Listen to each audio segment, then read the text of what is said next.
Belum ngarap.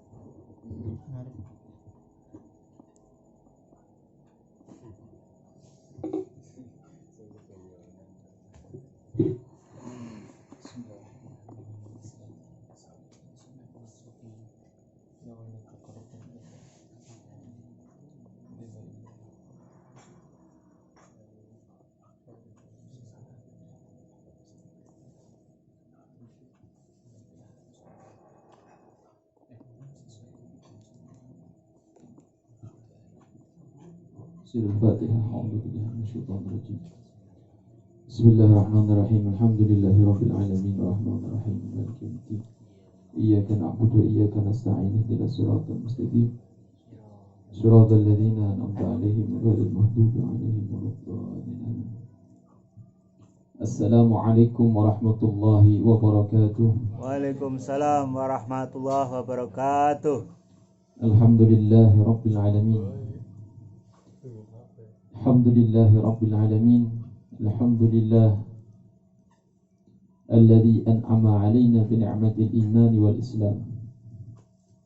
Wa salli wa sallim ala sayyidina Muhammadin sayyidil arabi wal ajam wa ala alihi wa sahbihi wa ala alihi wa sahbihi al-kiram, amma ba'du.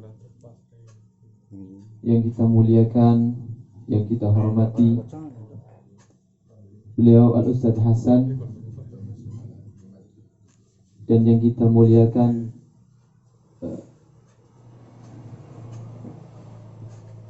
ikhwan yang hadir di majelis ini. Mudah-mudahan Allah berikan keistiqomahan kepada kita semua untuk hadir di dalam majelis yang baik, yang penuh barakah seperti ini. Alhamdulillahirabbil alamin. Tidak lupa dan tidak akan bosan untuk kita semua agar bersyukur kepada Allah Subhanahu wa ta'ala atas segala nikmat dan karunia yang Allah telah berikan kepada kita,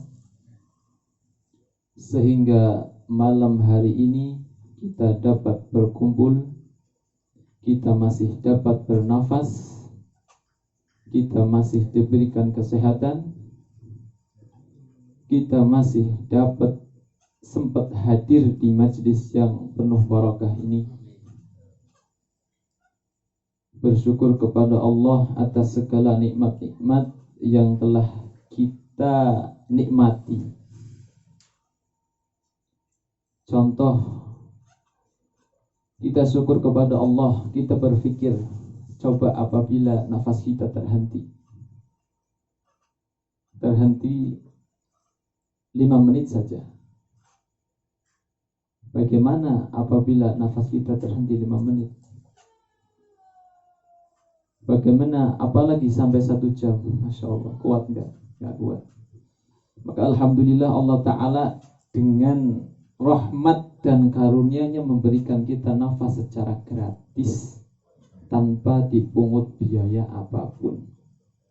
Imam Ghazali mengatakan, kullu anfasi bani Adam jauharatun la qimata lahu.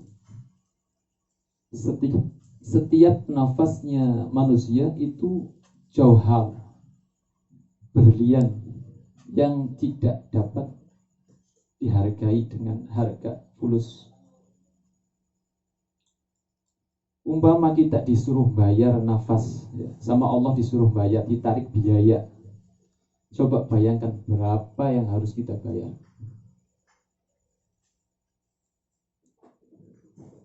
Perhitungannya gini, coba antum lihat di rumah sakit, tabung nafas itu per tabung berapa harganya? Ketika orang di rumah sakit, per tabung itu kira-kira 1,5 juta. Itu untuk 1 hari. Coba hitung, 1 hari 1,5 juta. Apabila kita ditarik bayaran, nafas kita selama hidup kita dunia berapa miliar? Kita sudah habis. Tapi Allah kasih dengan cuma-cuma, Allah kasih tanpa dipungut biaya apapun. Maka kita wajib untuk bersyukur kepada Allah Subhanahu wa ta'ala atas segala kenikmatan-kenikmatan yang telah kita nikmati. Karena apa Imam Ali mengatakan, idza kunta fi ni'matin far'aha fa innal ma'asi tuzilun ni'am. Apabila kalian berada di dalam kenikmatan, maka jaga kenikmatan tersebut. Bagaimana cara menjaganya? Yang pertama, syukur dulu. Kita syukur. Apa itu syukur? Kita syukur dengan sebaik-baik syukur. Di dalam kitab Hidayatul Talibin Syarah Hadis Jibril lil Habib Zain bin Ibrahim bin Sumit, dijelaskan di situ, yakunu syukru fi salasatin. Adanya syukur itu dengan 3 perkara. Bil qalbi wa bil lisani wa bil arkan. Syukur yang pertama dengan hati. Kemudian yang kedua bil lisan wa bil arkan, dengan ucapan dan dengan perbuatan, dengan gerakan anggota badan kita. Wa amma bil qalbi huwal ilmu wal i'tirafu anna jami'an ni'ami min fadlillah. Yang pertama, bahwasanya syukur dengan hati. Apa itu syukur dengan hati? Wa huwa al ilmu wal i'tiraf, mengetahui, kita ketahui dan kita mengakui, anna jami'an ni'ami min fadlillah, bahwa sesungguhnya seluruh kenikmatan itu adalah dari rahmat dan kasih sayangnya Allah Subhanahu wa ta'ala. Karena Allah memberikan kita nikmat itu dengan fadl, bukan dengan adil. Kalau Allah Ta'ala memberikan nikmat kepada kita dengan adil, maka niscaya nggak cukup. Dengan adilnya Allah Ta'ala nggak mungkin. Allah memberikan kita nikmat, memberikan kita fasilitas kehidupan di dunia dengan fadlnya Allah Ta'ala, keutamaan, anugerah, kasih sayang Allah Subhanahu wa Ta'ala. Maka kita patut bersyukur atas semua itu. Kalau diukur dengan adilnya Allah Ta'ala, dengan adilnya Allah Ta'ala, nggak mungkin kita nutup, nggak mungkin kita bisa menutup itu. Maka ya ikhwan, senantiasalah kita bersyukur kepada Allah Subhanahu wa Ta'ala atas segala nikmat. Jangan malah syukur ya. Yang kedua, wa amma bil lisan al-iktsar minas sana'i 'ala Allah jalla wa 'ala wa tahaddutsu bi ni'matihi. Yang kedua, syukur dengan lisan. Apa itu syukur dengan lisan? Amma bil lisan, syukur dengan lisan adalah al-iktsar minas sana'i 'ala Allah jalla wa 'ala, memperbanyak pujian kepada Allah Subhanahu wa ta'ala. Setelah kita perbanyak pujian kepada Allah Subhanahu wa ta'ala, wa tahaddusu bi ni'matihi, kita ceritakan, kita ungkapkan kenikmatan-kenikmatan Allah yang telah kita dapatkan. Iksar, perbanyak pujian kepada Allah, bisa dengan kalimat alhamdulillahi rabbil alamin yang sudah kita tahu, atau kita gunakan lisan kita senantiasa berzikir kepada Allah. Ibnul Qayyim al-Jauzi mengatakan, man adamal hamda tataba'at alaihi khairat, wa man adamal istighfar futihat lahu al-muhlikat. Wa man adama al-istighfar futihat lahu al-maghalik. Imam Ibnul Qayyim al-Jauzi mengatakan, barang siapa yang senantiasa mengucap alhamdulillahi rabbil alamin, maka orang itu akan senantiasa mendapatkan kebaikan-kebaikan yang lainnya. Dengan kita memperbanyak alhamdulillahi rabbil alamin, maka Allah akan tambahkan kebaikan-kebaikan yang lain, sebagaimana di dalam ayatnya Allah yang berbunyi la in syakartum la azidannakum. Apabila kalian itu bersyukur, maka sungguh aku akan tambahkan nikmat-nikmatnya. Wala in kafartum inna adabi lasyadid. Kemudian apa? Wa tahaddus bi ni'matih, menceritakan dengan kenikmatan-kenikmatan yang telah Allah beri kepada kita. Kita ceritakan kesenangan kita dapat umpama panen bawang ya. Dapat fulus hari hasil penjualan bawang merah, kita senang, kita ceritakan kepada kawan kita. Jangan yang kita ceritakan itu sukarnya tok. Kebanyakan gitu orang. Yang diceritakan kepada orang itu malah sukar, bukan malah kesenangan yang diceritakan. Takut kalau dia cerita habis panen bawang senang, nanti takut diminta uangnya. Nanti takut diutangi segala macam. Masya Allah. Harusnya dibalik, yang diceritakan itu, yang disuruh itu di dalam Al-Quran dikatakan bagaimana Watuha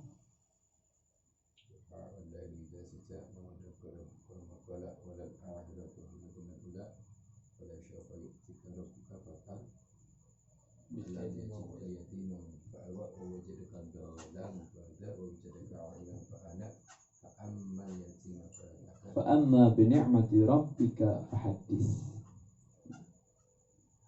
Allah menyuruh fa'amma bini'mati rabbika fahaddits, maka dengan kenikmatan Allah ceritakan kenikmatan itu sebagai tanda ungkapan rasa syukur kita. Tapi kebanyakan orang begitu, yang diceritakan itu sukarnya, sukar, kecrek. Aduh, coba dibaliklah supaya kita tergolong orang-orang yang bersyukur dengan cerita menceritakan apa yang Allah berikan kepada kita, nikmat-nikmat yang Allah berikan kepada kita. Kita coba ceritakan, berbagi kesenangan pada orang-orang di sekitar kita. Alhamdulillah, anak udah dapat tepasan bawang 20 juta. Alhamdulillah, ini buat ente 100.000, lumayan, tanda syukur. Alhamdulillah, gitu. Masya Allah itu namanya. Karena apa? Ada satu hadis yang meriwayatkan afdalul a'mal ba'dal faraid idkhalis surur al muslim. Paling ahabbul a'mal illallah ba'dal faraid idkhalis surur al muslim. Paling dicintainya amal oleh Allah ya, setelah amal-amal yang wajib itu idkhalis surur al muslim, memasukkan kesenangan kepada sesama muslimnya. Maka ya nanti barangkali ada yang pada di bawah ya, ceritakan alhamdulillah, jangan malah yang diceritakan sukarnya. Oh, alhamdulillah sa'ab panen jadi 500.000. Alhamdulillah 500.000 nih nitip untuk pembangunan pondok. Alhamdulillah, masya Allah. Diceritakan yang nikmat-nikmat, jangan yang diceritakan yang sukar-sukarnya. Karena yang disuruh oleh Allah adalah menceritakan kenikmatan yang Allah beri, bukan kesukaran yang diceritakan, sebagai rasa syukur kita kepada Allah Subhanahu wa ta'ala. Kemudian itu bil lisan. Yang ketiga adalah bil arkan. Wa amma bil arkan huwa sarfuha fil amal li ta'atillah wal isti'anatu ila maradihi. Syukur dengan arkan, dengan anggota badan adalah sarfuha fil amal, menggunakan anggota badan kita di dalam amal yang bagaimana? Li ta'atillah, amal yang menuju ketaatan kepada Allah Subhanahu wa ta'ala. Wal isti'anatu ila maradihi, dan senantiasa berharap untuk senantiasa mencari keridhoannya Allah. Apa yang Allah menjadikan kita ridho, itu yang kita lakukan. Kita gunakan kaki kita, tangan kita, lisan kita untuk apa-apa yang Allah ridhoi. Jangan malah kepada apa-apa yang Allah murkai. Na'udzubillah min dzalik. Karena itu semua fasilitas dari Allah, maka digunakan untuk rasa syukur kita adalah digunakan untuk ketaatan kepada Allah. Jangan malah untuk bermaksiat. Karena apa? Tadi makalahnya Sayyidina Ali, Imam Ali berkata, idza kunta fi ni'matin far'aha, ya. Apabila kalian berada dalam kenikmatan maka far'aha, jagalah kenikmatan itu dengan syukur tadi yang telah disebutkan. Kemudian fa innal ma'asi tuzilun ni'am, karena sesungguhnya kemaksiatan itu akan menghilangkan kenikmatan. Maksiat itu akan menghilangkan kenikmatan yang telah Allah beri kepada kita.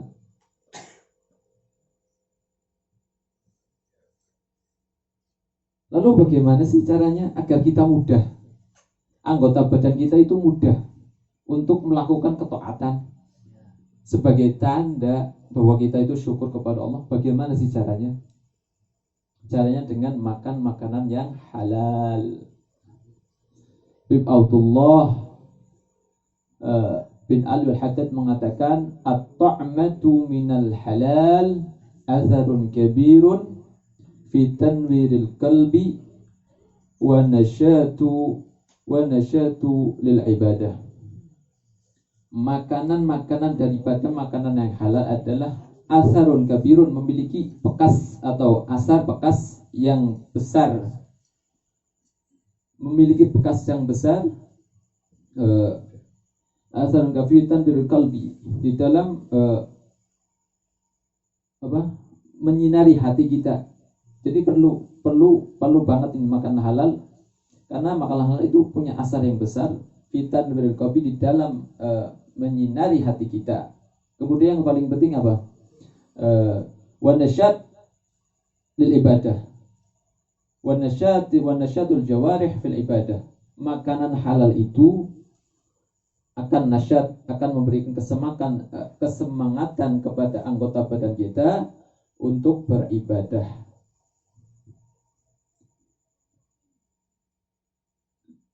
Sebagaimana Rasulullah mengatakan di dalam hadisnya, man akala al-haram, asad jawarihuhu sya'a am aba, wa man akala al-halal ata'at jawarihuhu sya'a man aba, atau kama qala Rasulullah sallallahu alaihi wasallam.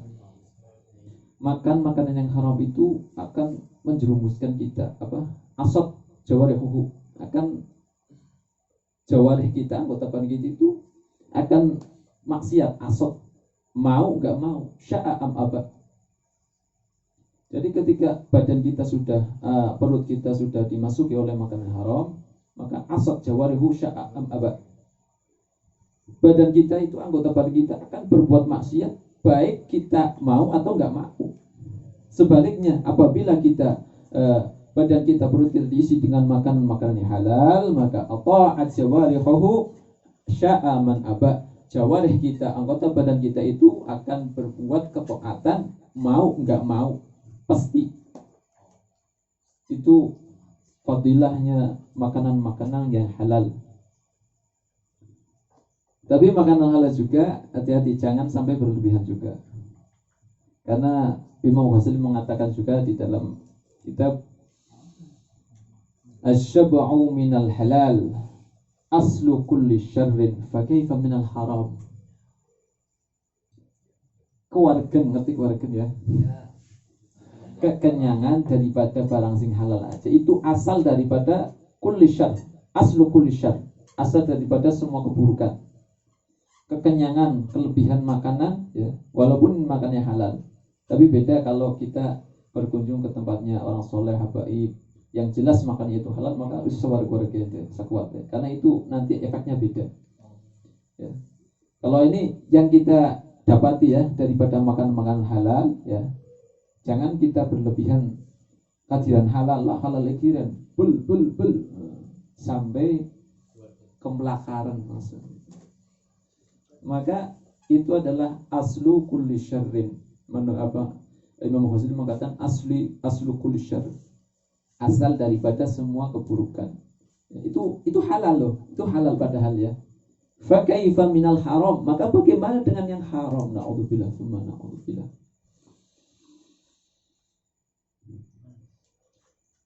Mudah-mudahan Allah Subhanahu wa taala memudahkan kita untuk berbuat syukur, untuk berbuat taat, dan melapangkan rezeki kita dengan rezeki yang halal, thayyibah wal barakah, agar jawarih kita secara otomatis akan berbuat ketaatan kepada Allah Subhanahu wa taala. Amin. Kita ambil barokah dari kitab Safinah Nailur Raja, Syarah Safinah sedikit. Lanjutkan langsung ke fasal. Bismillahirrahmanirrahim. Alhamdulillahirabbil alamin. Allahumma shalli wa sallim ala sayyidina Muhammad wa ala ali Muhammad. Wa qala al-muallif rahimahullahu ta'ala wa nafa'anahu bihi wa bi ulumi darini. Amin.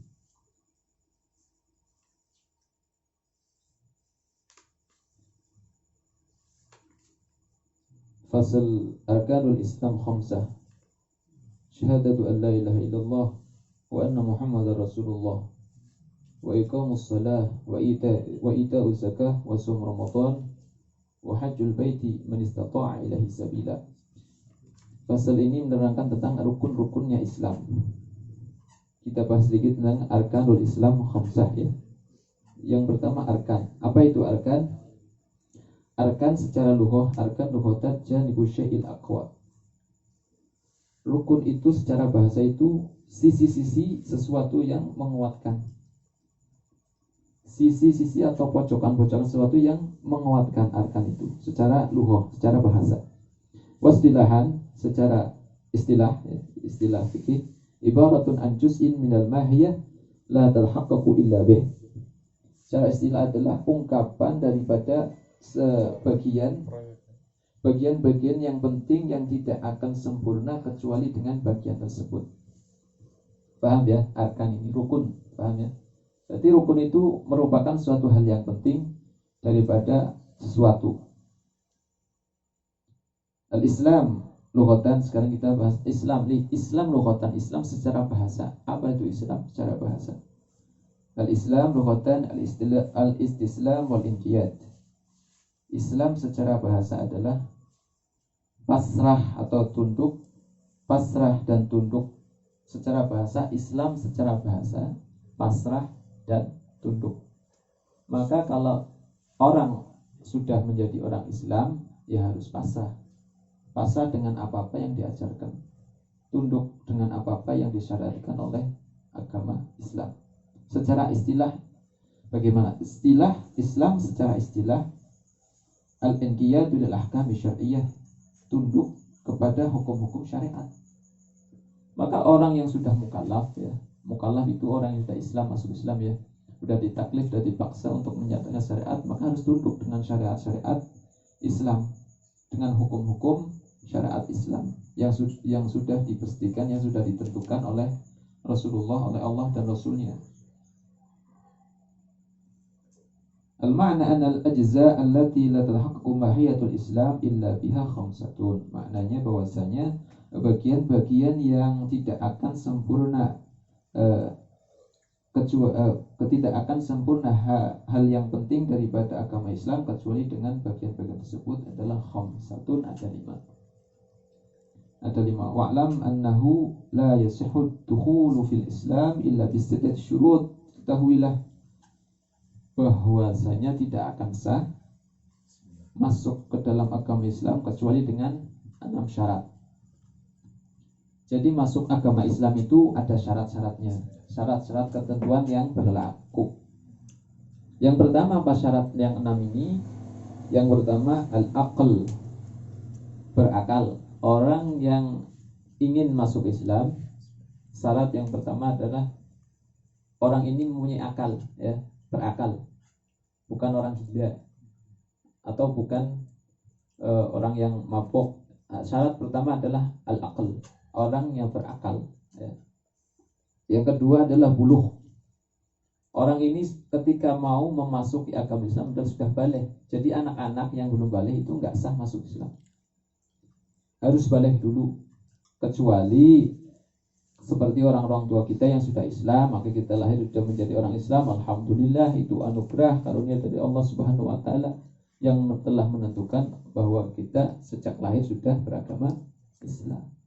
Alhamdulillah. Itu yang kedua, balik buluh. Yang ketiga, wal ikhtiar. Ikhtiar, pilihannya sendiri, tidak ada paksaan untuk masuk Islam. Umpama ada orang di luar Islam, orang Kristen, orang Buddha atau terus mau masuk Islam, misalnya tadi yang pertama sudah berakal, sudah buluh, kemudian ikhtiar, kemauannya sendiri, tidak ada paksaan dari siapapun. Dia pengen sendiri, dia tahu dapat khobar agama Islam ini begini, nah dia punya keinginan untuk masuk, nggak ada paksaan daripada siapapun. Itu syarat yang ketiga. Syarat yang keempat adalah wanutku bisyahadatain, mengucapkan dua kalimat syahadat. Wal mualah wat tertib bainahuma, dan mualah ketika mengucap syahadat, dua syahadat. Wat tertib bainahuma, dan tertib ketika mengucapkan dua kalimat syahadat tersebut. Mualah ini maksudnya gimana? Ketika kita mengucapkan asyhadu an la ilaha illallah, ya, ada orang yang mau masuk Islam, kita di hadapan kita, kemudian harus mualah bersambung langsung. Asyhadu an la ilaha illallah wa asyhadu anna Muhammadar Rasulullah. Jangan asyhadu an la ilaha illallah, nanti dulu anak pengen kencing, itu enggak sah. Nanti dulu anak pengen minum, enggak. Langsung harus disambung, harus bersambung langsung. Wa asyhadu anna Muhammadar Rasulullah. Itu namanya mualah, bersambung. Kemudian tertib bainahuma, tertib antara kedua syahadat itu. Jangan dibalik. Wa asyhadu anna Muhammadar Rasulullah wa asyhadu an la ilaha illallah. Enggak bisa seperti itu.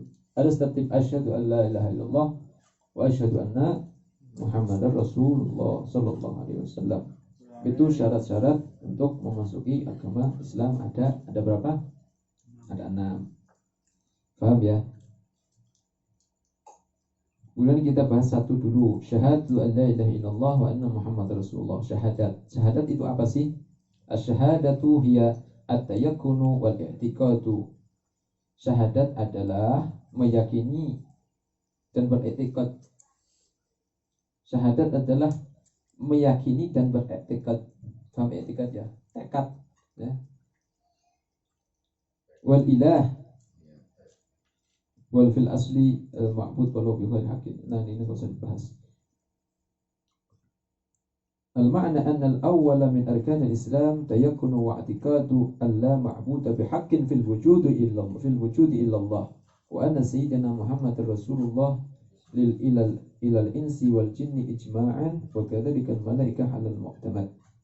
Ya, maknanya bahwasanya yang pertama, rukun yang pertama daripada rukun-rukun Islam adalah meyakini dan beriktikad bahwasanya tidak ada yang patut disembah dengan hak, dengan benar fil wujud, di dalam wujudnya, kecuali Allah Subhanahu wa ta'ala.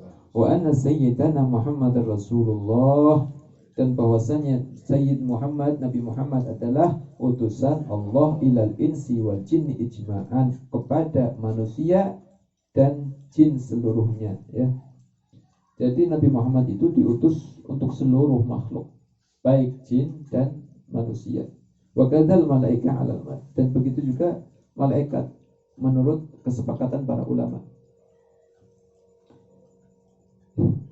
Jadi intinya rukun Islam yang pertama adalah membaca dua kalimat syahadat, meyakini bahwa tidak ada Tuhan dan yang wajib disembah ya, yang berhak disembah di dalam wujudnya kecuali Allah Subhanahu wa ta'ala, dan bahwasanya Sayyidina Muhammad itu adalah utusan Allah Subhanahu wa ta'ala untuk jin, baik untuk jin dan manusia, dan untuk seluruh alam.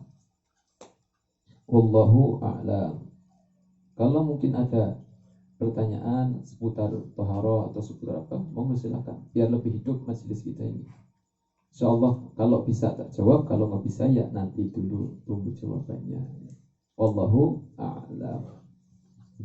Assalamualaikum warahmatullahi wabarakatuh. Alhamdulillah,